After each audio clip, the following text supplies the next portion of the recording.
Satigan and Sadikis from around the entire world. Today I have the amazing privilege to be interviewing Mr. Leiby Wieder. Leiby, how you doing?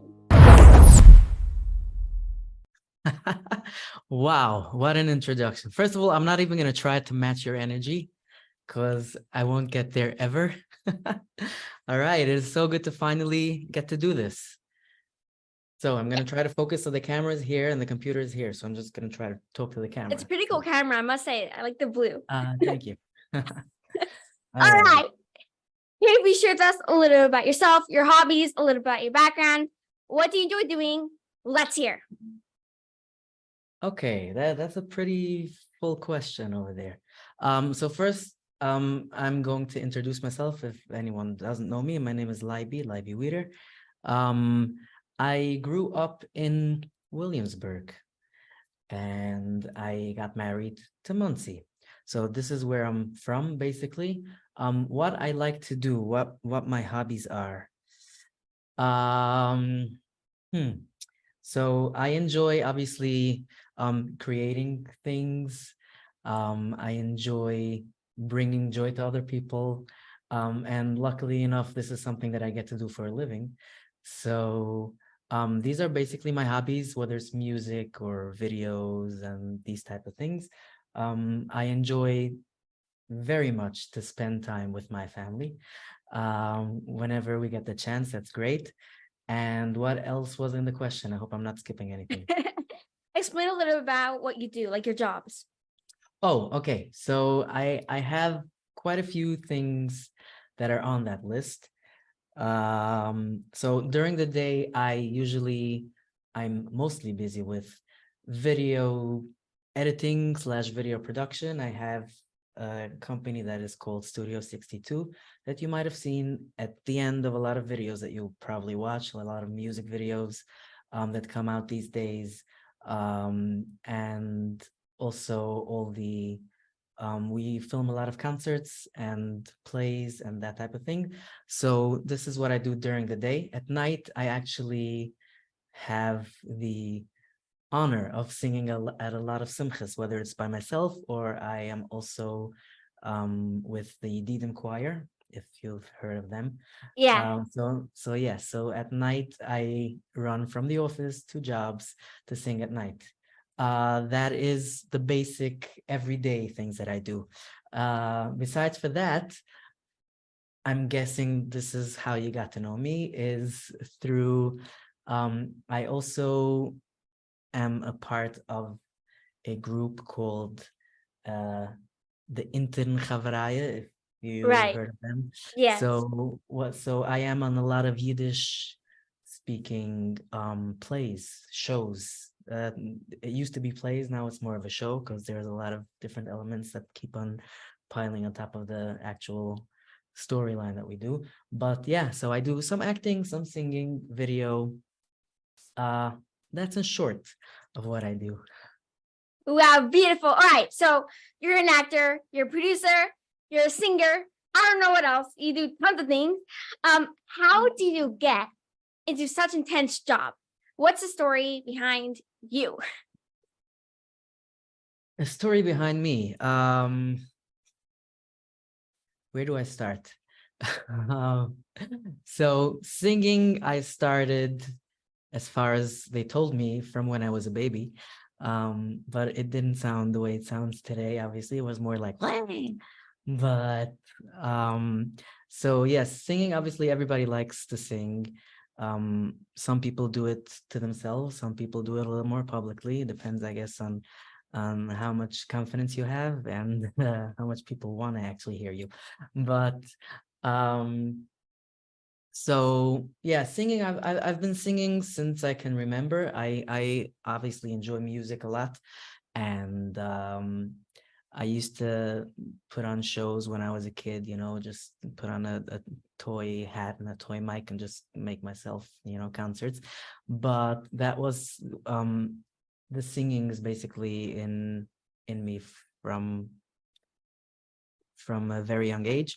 When I got a little older, I started getting into acting, which was obviously it started in yeshiva. We started doing some plays for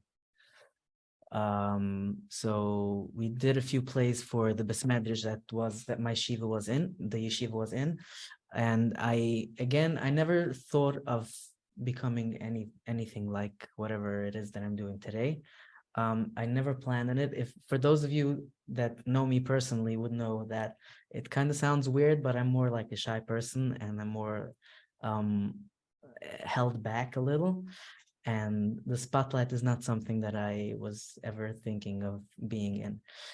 But things happened. Obviously, it's pashet, and Hashem gives someone a mission, and whether you like it or not, you're there. And that's literally I saw it in every step, like the way I got to do what I do, whether it's the singing or the acting.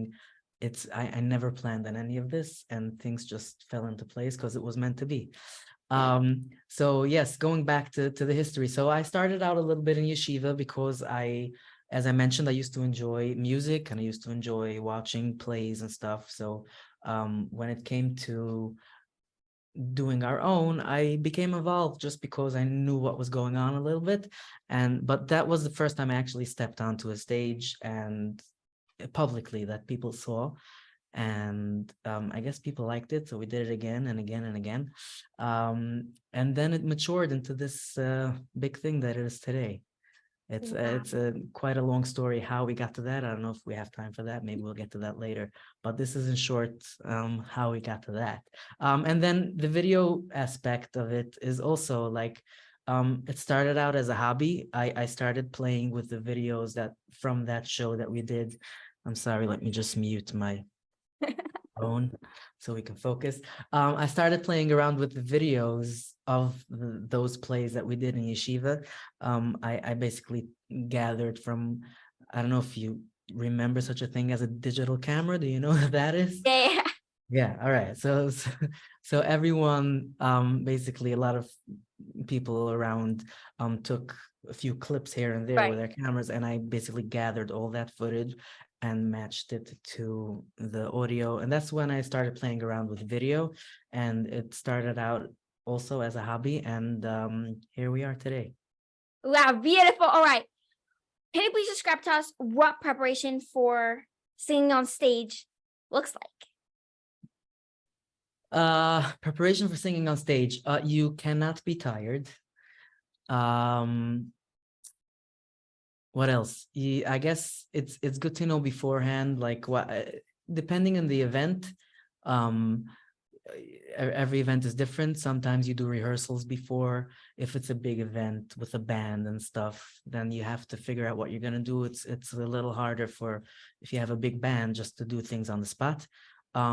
Versus smaller simchas like bar mitzvahs and sheva brachos, it's just on the go. I walk into the room and I feel out the audience, so to say, and try to see like what type of music they like and figure it out accordingly. And if you start a song and you see that you lose them, you change very quickly. Wow, beautiful. Can you please describe to us what preparation for acting on stage looks like? Preparation for acting is a little more difficult. Obviously, everyone has their own way of getting ready. I can only speak for myself. But obviously it starts usually a few months before the show. Once we know the story and we know who gets what part, you get a script. And in that script, there are a lot of lines that every actor needs to learn. These are the lines that this character says, and this is what this character is going to say. And basically the script has all the dialogue that's going to be said in the show. Some like blocking, you come in now, whatever, but the basic idea of a script, I actually have like a whole drawer of scripts. Maybe I'll show you in a few minutes if it's interesting for you, just so you can see what it looks like. But yeah, basically in the script it says the dialogue. Now what I do is you start reading it a few times, but I like to look at it not as lines that you have to memorize and say it on cue, Yeah. rather than having the lines, you practice it and practice it and practice it. It's floating around in your brain, and then you are obviously another step is figuring out this character. What is this character? What type of character is it? Is it more a happy character, a more strict character? I've had the honor of doing a lot of different types of characters. And I like the challenge because every individual character is different. But yeah, you have to get to know the character, and obviously the more you read the script, you know the story, and the more you think about the character, you get to know a little bit more about the character, and you Right. start saying the lines differently. But basically, in order for it not to sound as if somebody prepared a set of lines that is going to say now on cue, it should come out more natural, is you memorize the lines so it floats around in your brain, and then you're actually living the story, and then you think like, what would this character say now? And it comes out a little more naturally. Right. So yeah, so as far as preparation, it's discovering the character, trying to put your own little twist on the character. Like if I were in this situation, what would I do? How would I act? How would Yeah. I walk? How would I stand? How would I smile? And then, it's through time, the more time you get to spend with that character, the more you get to know the character, and it's easier to bring it out a little more natural. Wow, beautiful. All right. What does it look like to edit a music video or edit a video for plays? I know you said a little bit about that. But let's hear a little bit more about that. So every project is different.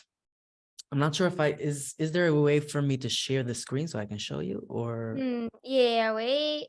I don't know. Maybe we'll get to that later. But yeah, every project is different. I keep on pushing things off. I was going to show you a script, and now I'm pushing this off. But I don't know if it's up to you. It's your You can show it now interview. if you want. You can show it now. Okay. Wait, all Um. participants. Wait, who can start? Okay, go. Does it work? I'm going to open a project here on my thingy, Okay. so I have what to show you, and then we'll figure out how to show it to you. So basically, I'm not sure if you heard of a singer named Matti Ilowitz. Did you ever hear I of him? did, yeah. And he just recently released a music video called Andish. Nice. You might not be familiar with it. However, the video does have English subtitles. Oh, Uh, wow. so it's a song in Yiddish, but we added English and Hebrew subtitles. When you go onto the video, you can choose whether you want to have the English or the Hebrew subtitles. So let me see how I can share my screen I just and allowed it, I think. Don't know. okay, Like, so let try me, pressing I screen see now share. And share screen. Now I can decide which screen I want to share. Screen 1, let's say. Can you see anything yet, or I have to actually choose share? I think you actually have to choose share. I don't know. Okay. Alt Control to select multiple windows.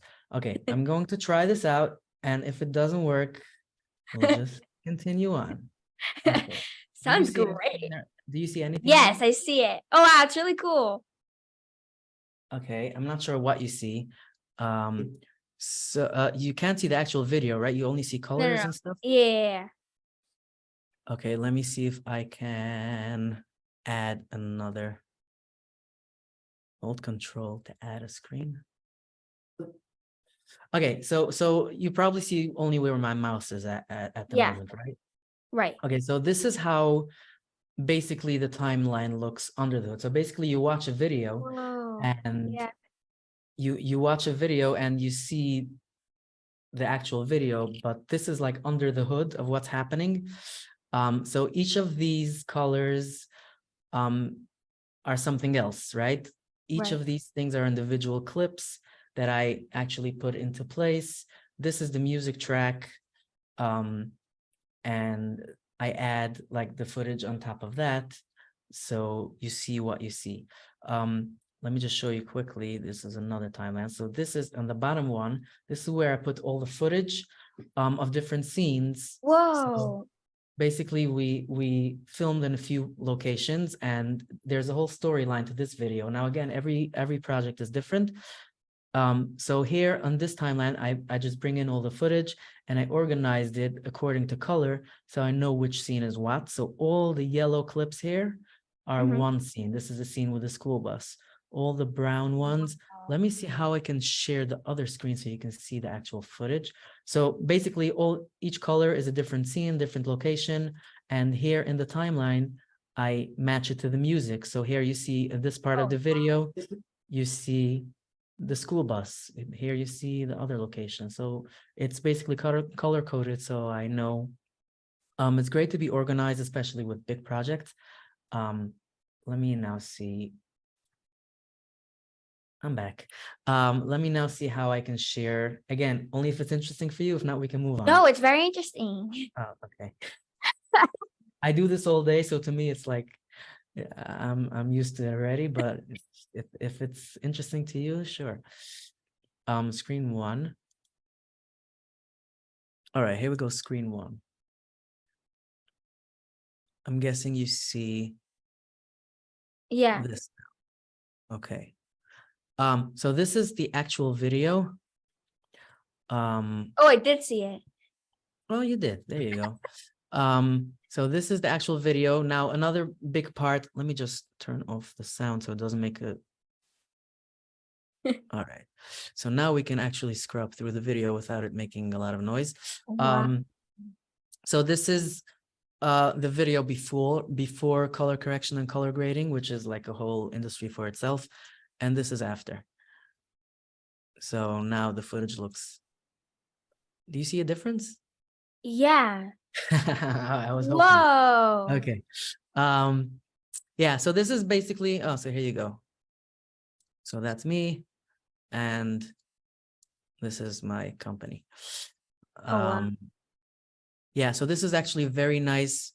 So here you can see the Yiddish subtitles. I turned on the English now. It's worth checking out if you understand a little bit of Yiddish and you are okay with reading English subtitles. It's a very beautiful concept, a very beautiful song. Yeah, so this is something that Wow. I just recently did. Let me just stop sharing and I'm back. Okay. So yeah, so you saw a little bit of what it looks like. Now obviously it takes a lot of time getting everything into place. How and long does figuring it it out. take? Like how many weeks?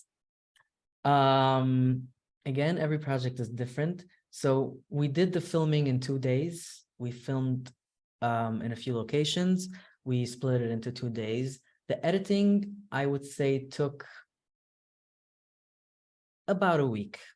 Only? Now, yes. Again, in the beginning, it took way longer, and you kind of get used to doing stuff, and you develop like a sort of system of how you work. So things start Right. getting easier. You get your own keyboard shortcuts and stuff like that. So you figure out stuff so you can work faster. So this is, again, the video is about, the song is about 4 minutes long, I would say. So yeah, we had a few versions, and then you do the color correction and everything.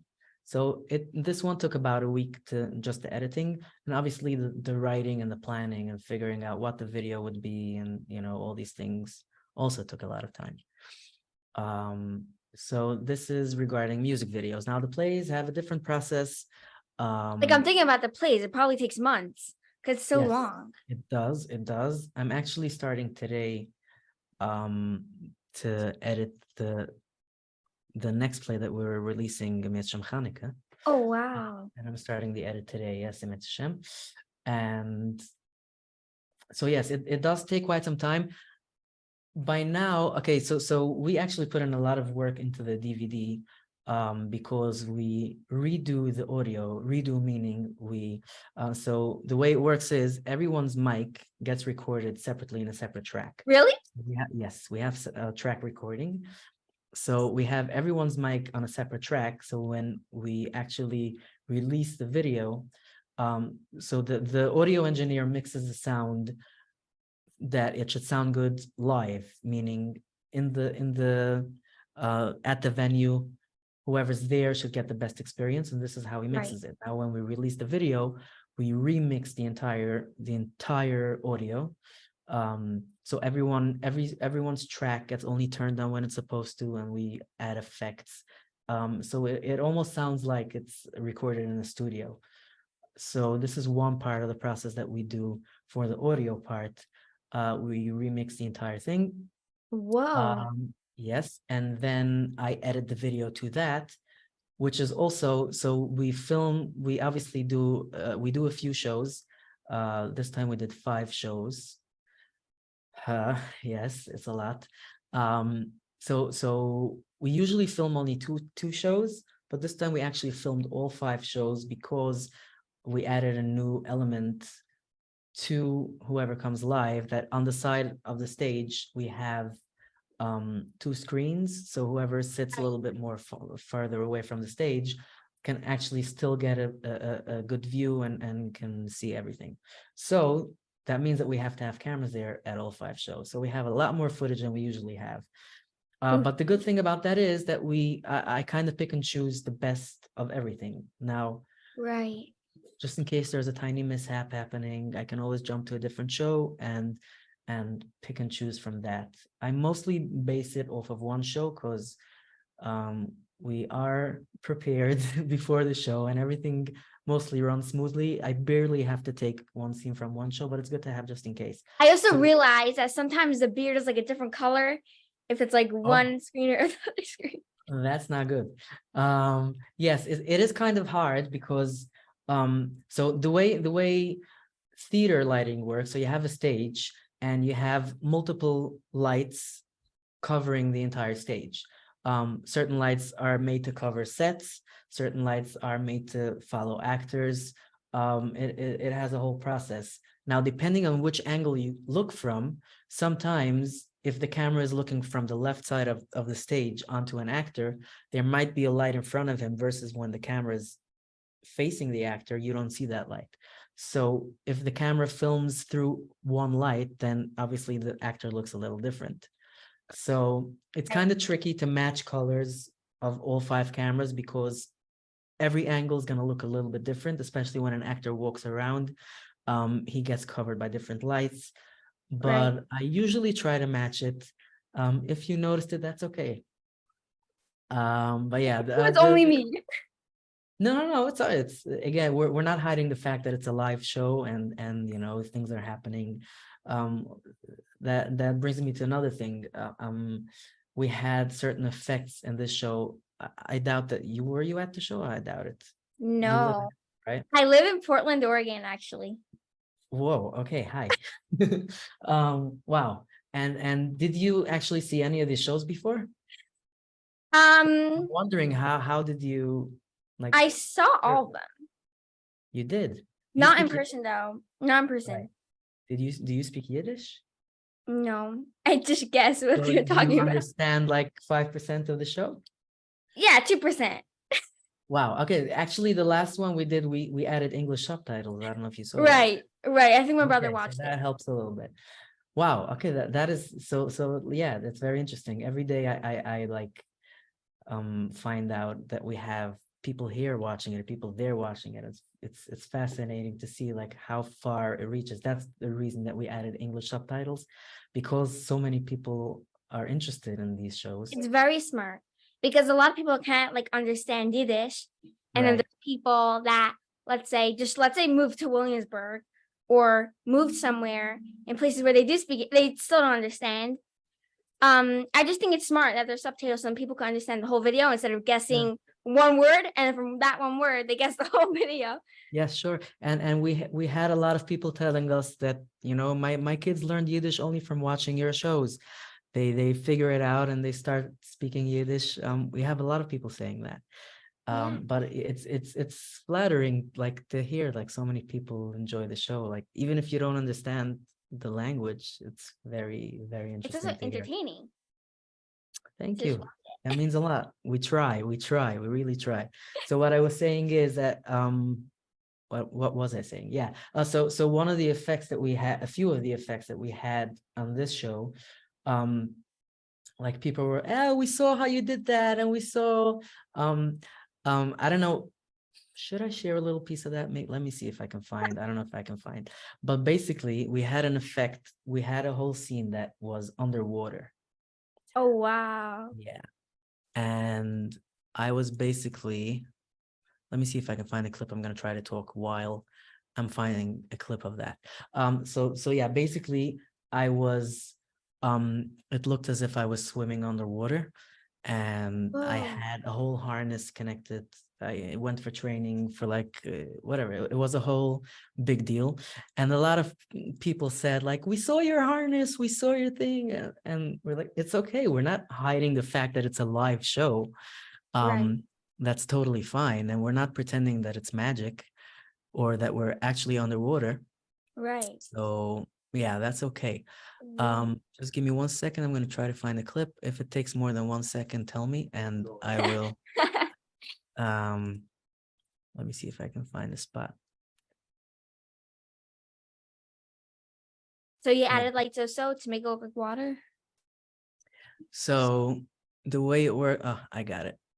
Is it okay if I share my Yay. screen again? So Yes. whoever's watching this is getting a sneak peek. Okay, this isn't coming out until Hanukkah. I think you're gonna have to hold off on releasing this interview now. I'm kidding.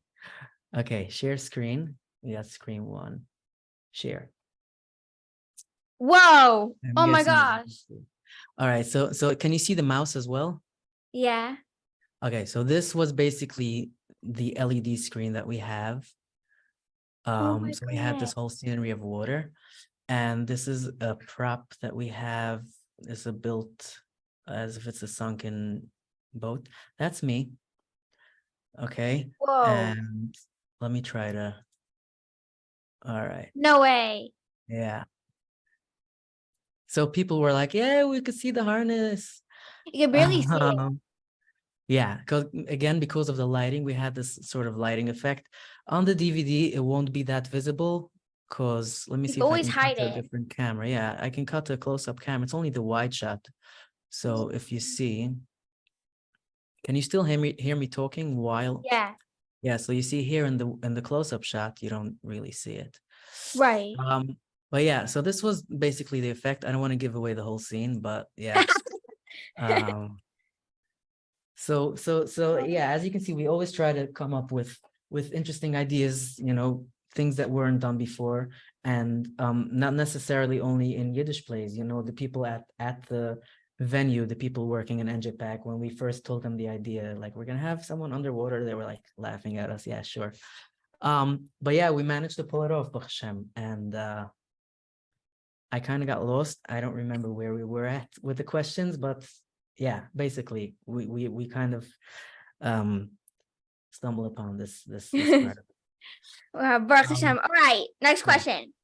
What's something you really love about these jobs? Ooh. Something I really love about these jobs. Obviously, the end result is obviously just making other people happy. I know it sounds corny, It but doesn't. it is. Right, it does, but because like it's an answer that everyone answers, but it's really true. It's really true. Um, like you saw before, like I was surprised that so many people, and I wherever I go, there are so many people saying that, and everyone likes something else. Somebody is like, "Well, I heard that song, and like I saw this show, and I saw that and that thing that you did," and it really means a lot. I am this shy type of person, and I'm it's kind of hard for me to put myself out there that much, but Right.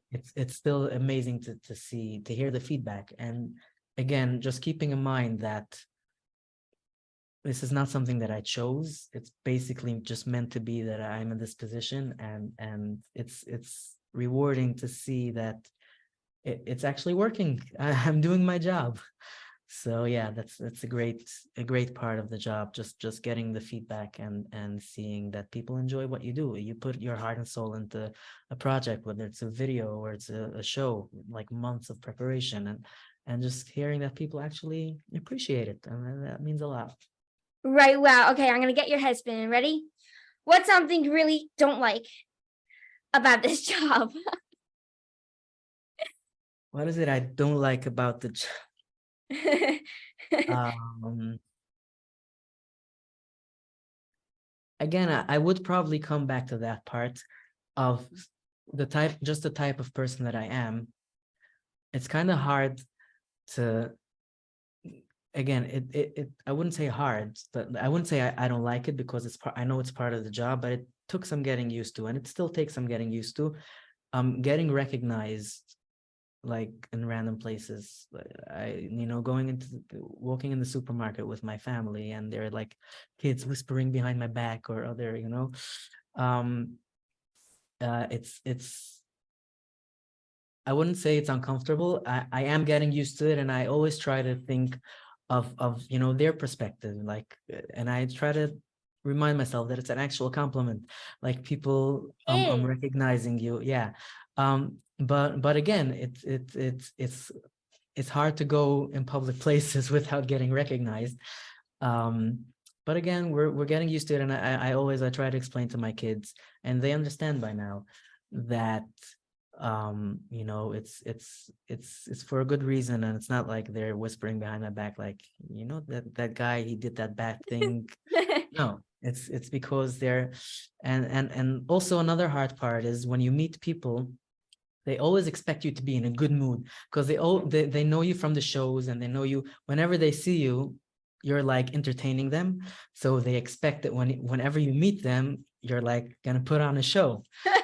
um, so yeah, it's again, not everyone is always in a good mood, but you have to put yourself in a good mood, and just try to remember that, these people enjoy what you do, and yeah. So that's it's not something that I dislike. It takes a lot of getting used to, and I need to constantly remind myself. that reminds me, by the way, I was once like walking down Crown Heights.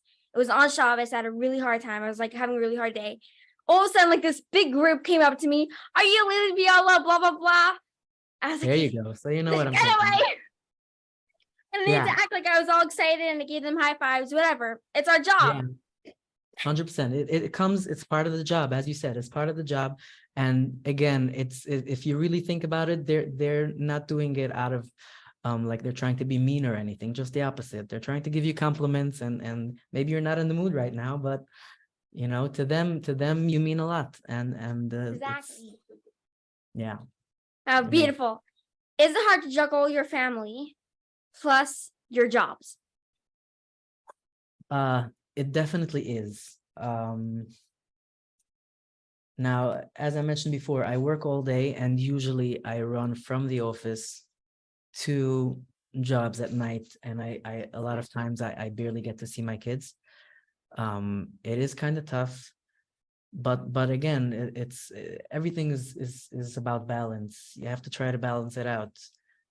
If there are, a few busy weeks, and I know that I'm gonna be home very little, I usually try to take a day, or a Friday or a Sunday, something, to spend time with the family, just to make it up with them, and just to keep up. And it makes it easier for me also. Just spending time with them, and connecting. That's the most important thing. I mean, that's also one thing to remember. Like, you might do, sorry, my chair keeps on making these noises. I am going to fix it right after this interview. Um, but I was saying, yeah, so also, like, part of this job is also, you get called a lot to do chesed jobs, go to the hospital singing to kids, and doing all these types of things.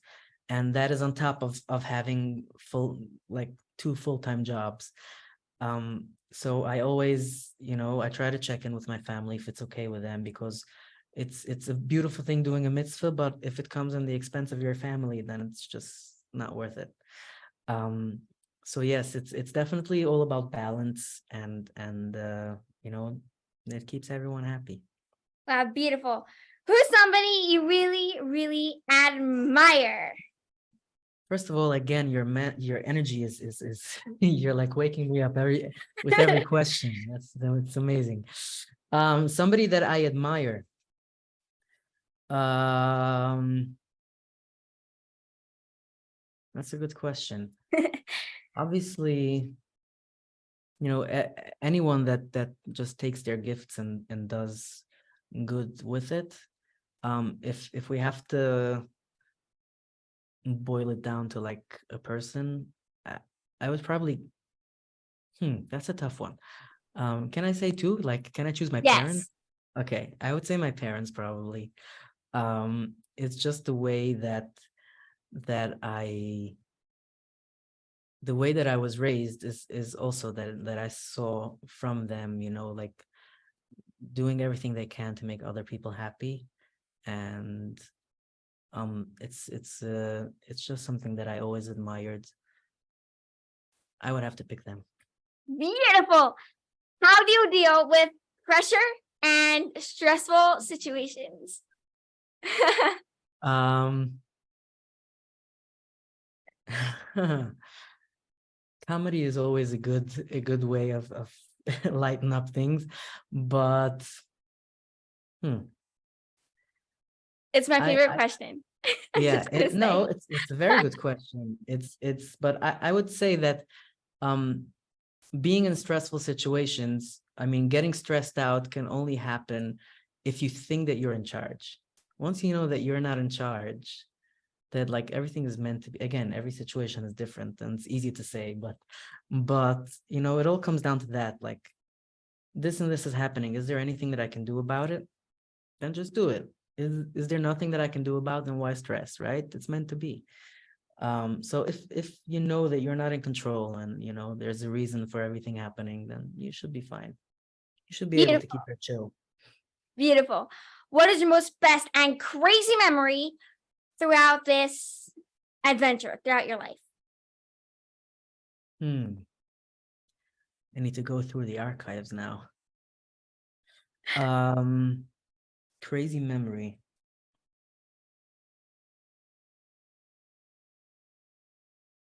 I'm not sure, it's hard to pinpoint on one specific thing, obviously, doing the interesting type of work that I do, there are certain situations happening. Like, for example, every time after a show, all the feedback and all these, you hear feedback from like the weirdest um places that you would imagine. And Like here. also, exactly.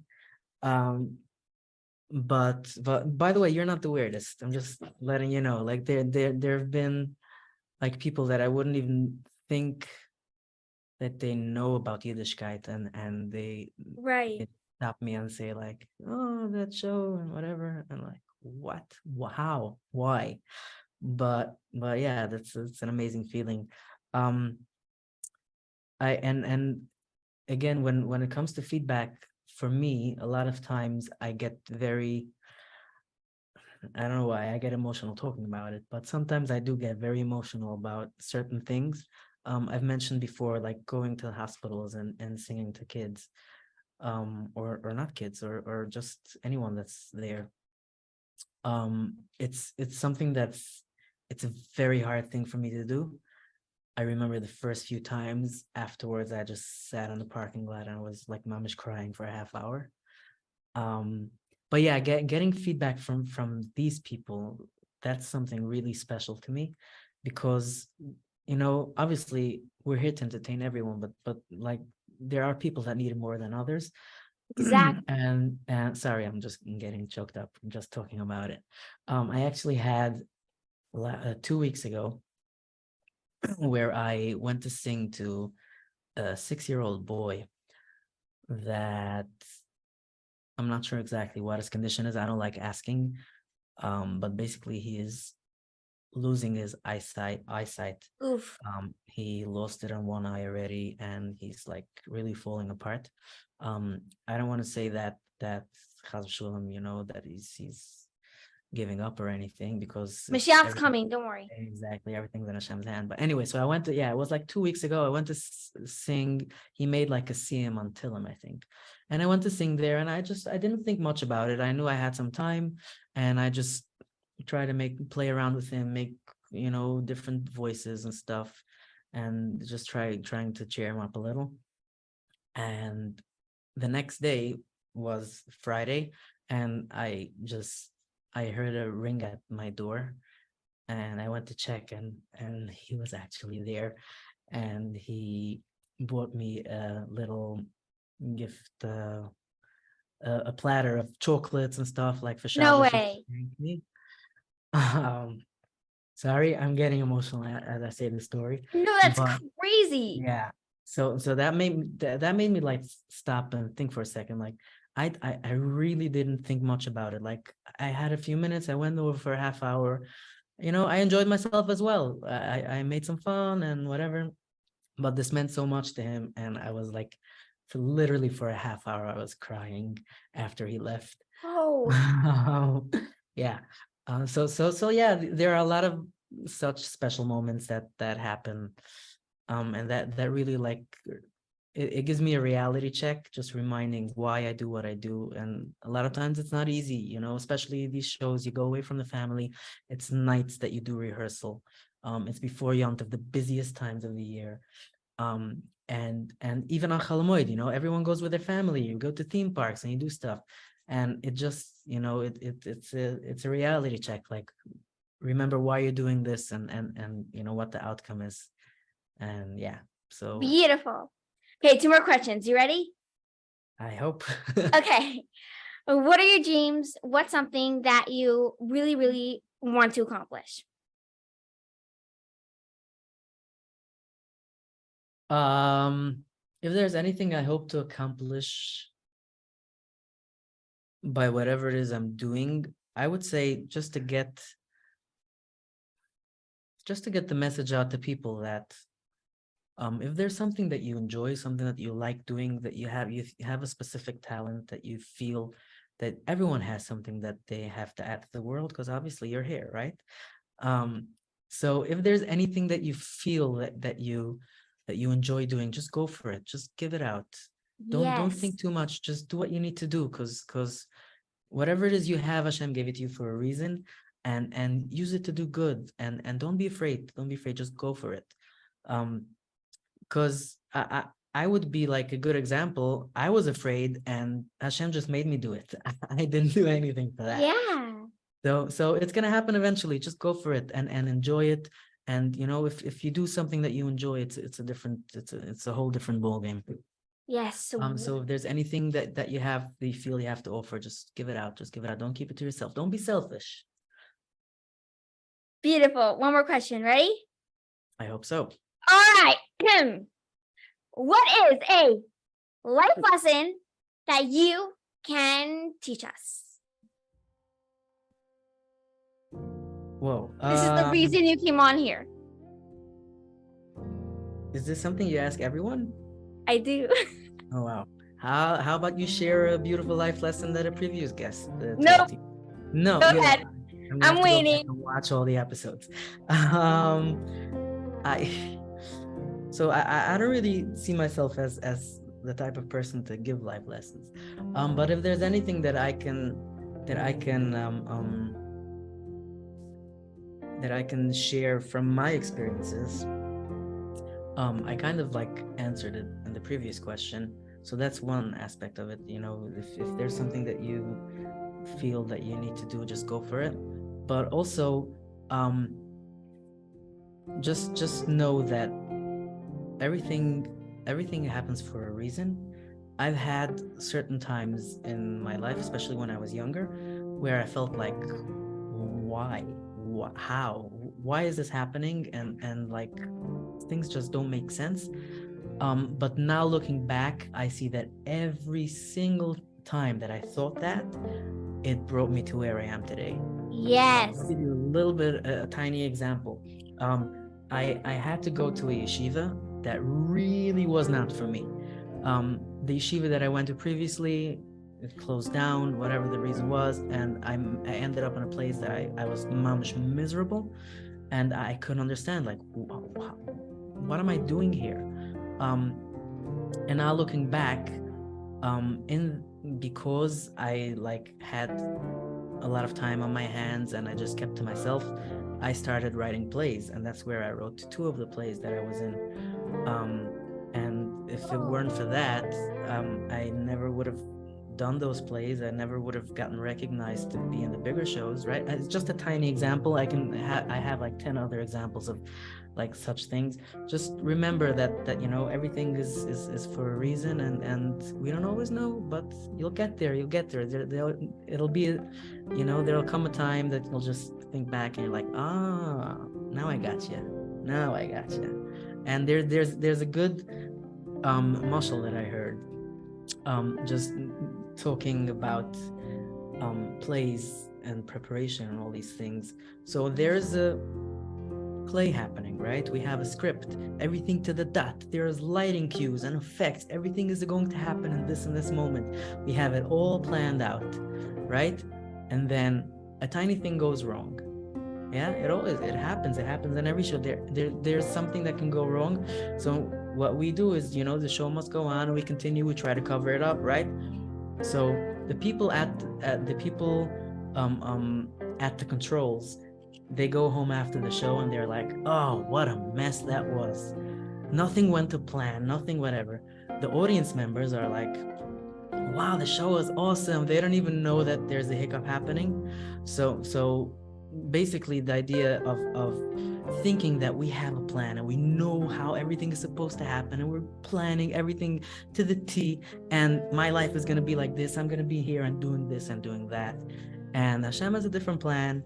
And just throw away that script, that thing that you have in mind, that you think you know everything. Just let things run, and everything will fall into place. Beautiful. All right.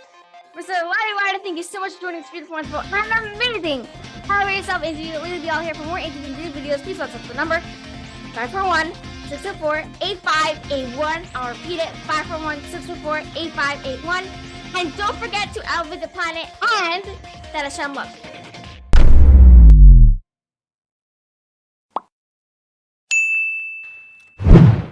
To be added to the EGOT group chat, please contact the number 541-604-8581.